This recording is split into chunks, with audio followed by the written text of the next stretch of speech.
Sunday হইয়া Monday রোজ খাও আন্ডে। Hello বন্ধুরা, সবাই কেমন আছো? আশা করছি তোমরা সবাই খুব ভালো আছো, আমিও খুব ভালো আছি। চলো তোমাদের সাথে আজকে শেয়ার করি একটা খুব সুন্দর ডিমের কারি রেসিপি। এইভাবে তোমরাও একদিন বাড়িতে ডিমের কারি বানিয়ে দেখো, খুব সুন্দর খেতে লাগবে। তো চলো ভিডিওটা শুরু করা যাক। তো প্রথমে আমি কড়াইতে দিয়ে দিলাম সর্ষের তেল, আর আগে থেকে সিদ্ধ করা ডিমগুলো এতে দিয়ে হালকা একটু ভেজে নেবো। আর তার সাথে এতে দিয়ে দেবো একটু নুন আর একটু হলুদ গুঁড়ো। আচ্ছা তোমরা বলো তো, ডিম আগে এসেছিলো না মুরগি আগে? আমিও কিন্তু এটা ঠিক জানি না, তোমরা বলো। তো চলো, ডিমগুলো ভাজা হয়ে গেছে, আমি তুলে রেখে দিলাম। এবার ওই তেলেতেই দিয়ে দেবো গোটা জিরে, এলাচ, লবঙ্গ আর দারচিনি। এই সবগুলো দিয়ে একটুখানি নেড়ে নেওয়ার পর দিয়ে দেবো আগে থেকে কুচে রাখা পেঁয়াজটা দেওয়ার পর গ্যাসের ফ্লেমটা একটু কম রেখো, এটা একটু কম আঁচে করো। আমি যাও গ্যাসে রান্না করছি না, আমি ইন্ডাকশানে করছি, তো তোমরা গ্যাসে করলে গ্যাসের ফ্লেমটা একটু কম রেখে করো। 3 থেকে 4 মিনিট পর দেখবে পেঁয়াজটা একটু নরম হয়ে গেছে। ওই পর্যায়ে দিয়ে দেবে একটু জিঞ্জার আর গার্লিকের পেস্ট। জিঞ্জার গার্লিক পেস্ট দেওয়ার পর ভালো করে এটাকে কষিয়ে নিতে হবে। তোমাদের ডিমের কোন কোন রেসিপি খেতে ভালো লাগে বলো তো, আমাকে একটু কমেন্ট করে জানিও। আমার তো ডিম ভাজা বা পোচ খেতেই বেশি ভালো লাগে। ডিমের কারিটা ওই ভাত দিয়ে খেতেই মাঝে মাঝে ভালো লাগে, সবসময় যে ভালো লাগে সেটাও নয়। ভালো করে কষিয়ে নেওয়ার পর এবার এতে দিয়ে দেবো কাঁচা লঙ্কা কুচি। যারা ঝাল বেশি খেতে পছন্দ করো তারা এখানে লঙ্কার পরিমাণটা একটু বাড়িয়ে দিও। এরপর দিয়ে দেবো এতে টমেটো কুচি। টমেটোটা দিয়ে দেওয়ার পর এতে দিয়ে দিও সামান্য একটু নুন, যাতে টমেটোটা তাড়াতাড়ি গলে যায়। টমেটোটা দেওয়ার পর কিন্তু এটা খুব ভালো করে কষিয়ে নিতে হবে।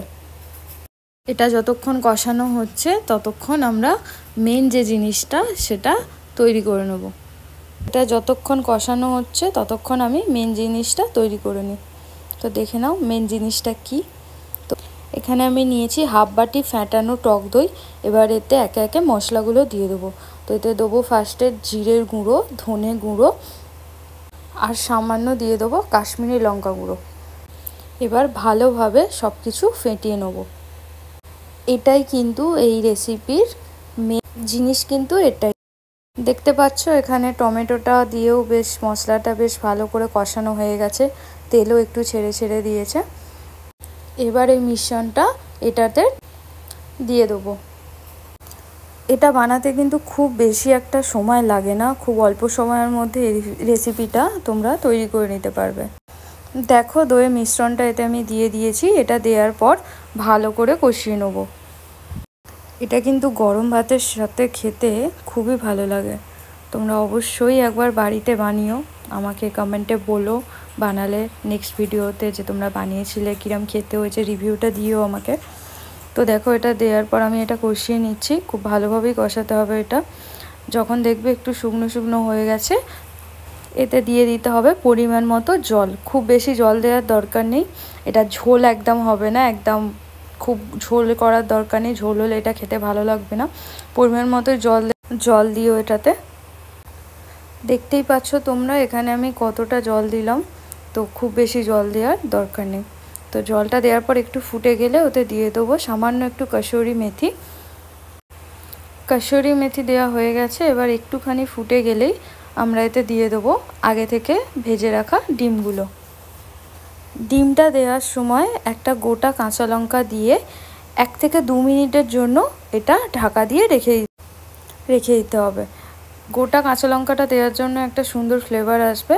ব্যাস এখানে ডিম কারি রেডি। শুধু নামানোর আগে হালকা একটু গরম মশলা ছড়িয়ে দিলেই হবে। তো দেখতেই পাচ্ছ কত সুন্দর একটা কালার এসেছে, খেতেও খুব সুন্দর হয়েছিল। তোমরাও একবার অবশ্যই বাড়িতে বানিয়ে দেখো।